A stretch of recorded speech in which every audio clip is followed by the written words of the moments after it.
Mi nombre es Juan Manuel Chávez, soy investigador de la Unidad de Estudios Biográficos de la Universidad de Barcelona, colaborador de OBS Business School y vivo justamente en Barcelona, ciudad en la cual escribo mi tesis doctoral. Dado que mi trabajo central consiste en investigar en archivos documentales y repositorios bibliográficos y escribir tanto lo académico como lo literario, la pandemia limitó mi acceso a fuentes, pero solo limitó, no acabó ni arruinó mi tarea. Aquello que no podía buscar en ediciones impresas, lo encontré en digital y seguí escribiendo bajo la condición de un aislamiento que es muy propio del quehacer creativo. Si alguna virtud tengo es la tenacidad, y a la hora de emprender mi literatura, sobre todo, y esta tenacidad no se deja amilanar fácilmente por el desánimo, la penuria.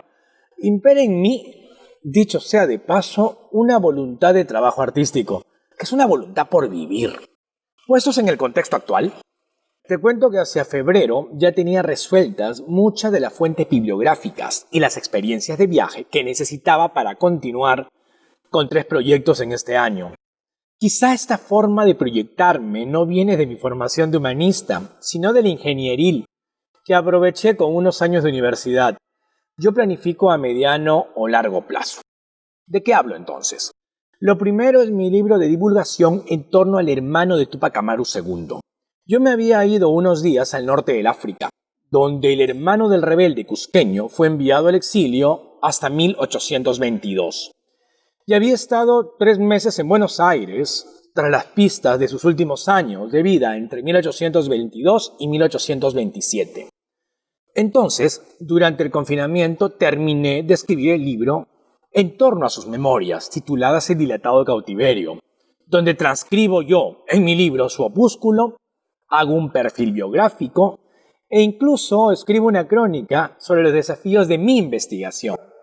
Y si bien ya está lista su salida en Perú, y hasta hay posibilidades de que salga, ojalá, en Argentina y en España. Eso por un lado. Lo segundo es un cuento que aprovecha un pasado histórico concreto y un presente pandémico para ofrecer una ucronía, una realidad alternativa marcada por la migración de la gente. Y ya lo tengo bastante avanzado. Finalmente, y tercero, mi libro sobre quienes han ganado el Premio Nobel de Literatura, que es un resultado de leerme un libro por cada galardonado desde 1901 y escribir a partir de ahí 2 páginas. 2 páginas al respecto de esta experiencia letrada. Este es un archivo de Word que no ha dejado de crecer desde hace 2 años, dicho sea con franqueza, y seguirá engrosándose por varios meses más.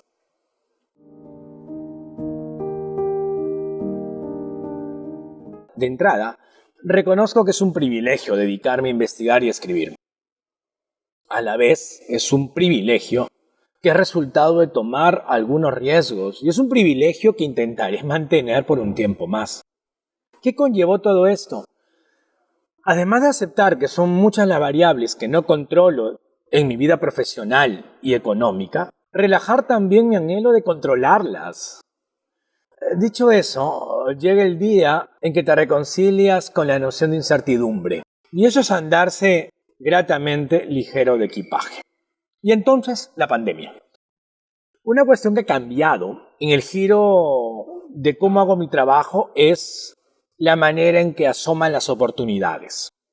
En abril yo tenía un compromiso para dictar un seminario de pensamiento y literatura en la Universidad Autónoma de Madrid. Una actividad presencial que se canceló.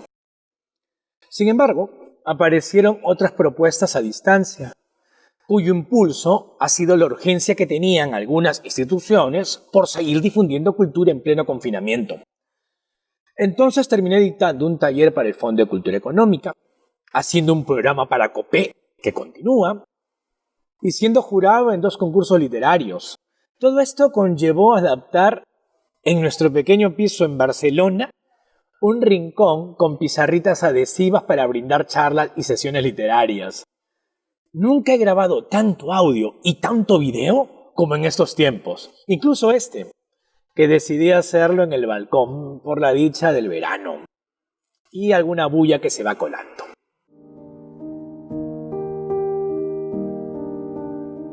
Yo recuerdo una anécdota que sucedió justamente en Arequipa hace casi 20 años. Yo había sido profesor de colegio y las estudiantes de quinto de secundaria me pidieron un consejo de vida y yo me arriesgué a decirles que sigan sus sueños, siempre persigan sus sueños. Pues bien, al cabo de varios años estoy en Arequipa y al atravesar una calle, camino a la catedral, me pasan la voz dos muchachos con pinta de hippies, un poco zarrapastrosos y bastante cochinolis. Muy descuidados ellos.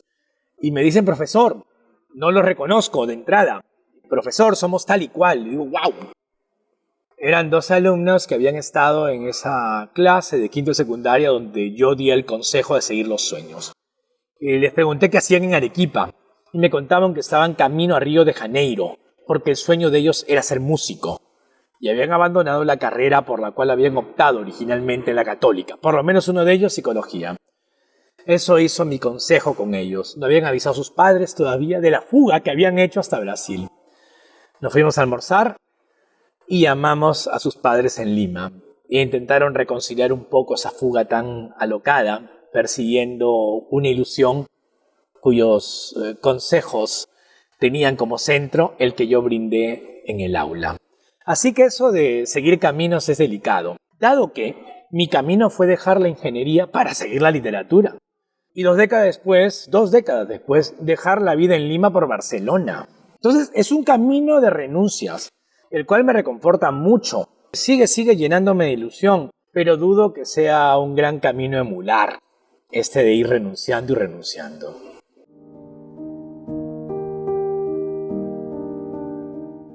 Yo debo responder lo siguiente. Primero, dado que vivo fuera del Perú, procuro tener ingresos literarios o afines a lo literario, no solo en mi país de origen, sino también en el país donde vivo, que es España, y el país que no dejo de frecuentar, que es Argentina.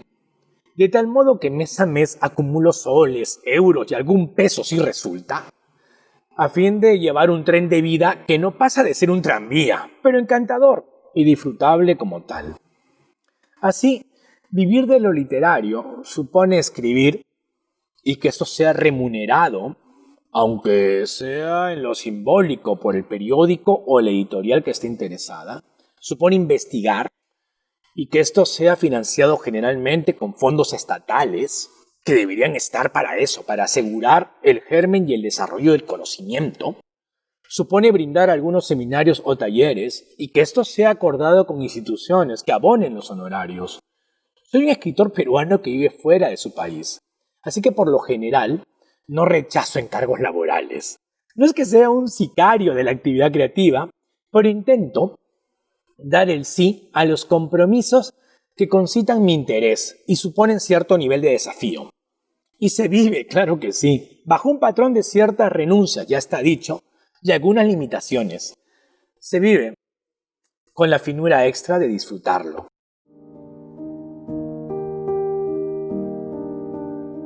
Yo procuro estimular una cuestión muy particular entre niños y jóvenes, desde mi posición de aguafiestas.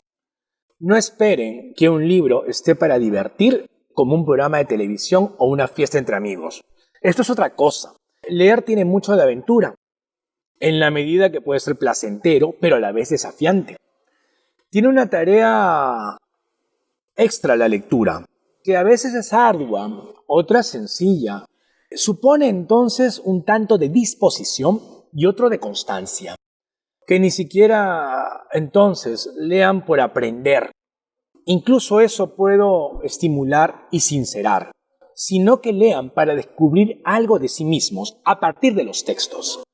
Dudas, temores, anhelos, placeres, pasiones, en suma, que sea un leer para crecer.